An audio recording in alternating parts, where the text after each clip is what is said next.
বাড়ির ছাদে বা গাছে কখনো এই তিনটি গাছ লাগাবেন না, তাহলে আপনি মারাত্মক বিপদে পড়ার সম্ভাবনা আছে।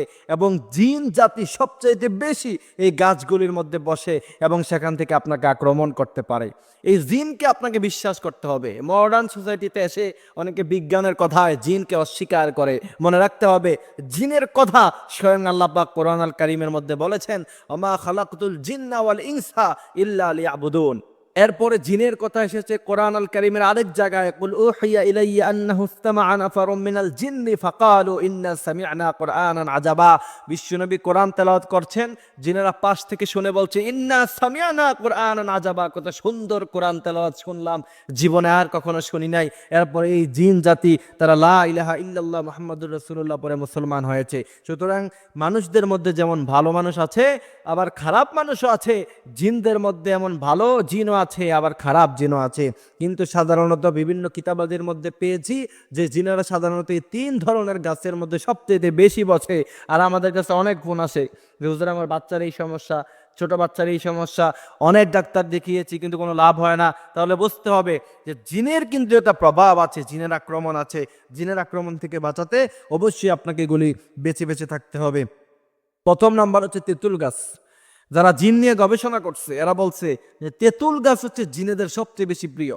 জিনেদের অনেক খাবার প্রিয় আছে, যেমন আপনি খাবার ছুঁড়ে ফেলে দিচ্ছেন হাড্ডি, এটা জিনেরা খাবে। আবার দোকানের মধ্যে মিষ্টি, সেটা জিনেরা খাবে। মিষ্টি জিনের অনেক পছন্দ। আপনি রাতের বেলা 10টা 11টা নির্জন গভীর রাতে নির্জন রাস্তার মধ্যে আপনি কখনো মিষ্টি নিয়ে একা একা হাঁটবেন না।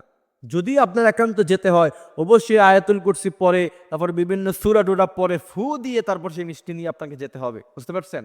আর যদি তা না হয়, তাহলে জিন কিন্তু জনমের মতো আপনাকে সেখানে ঘাড় মচকাইয়া দিবে।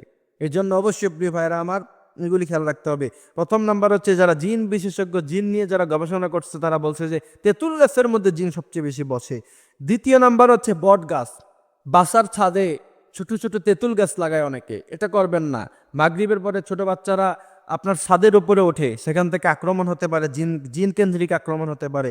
দ্বিতীয় নাম্বার হচ্ছে ঘরের পাশেই বিশাল বড় বটগাছ লাগানোর কোনো প্রয়োজন নাই। বটগাছ থাকবে রাস্তার পাশে, জঙ্গলে, সেখানে বটগাছ থাকবে।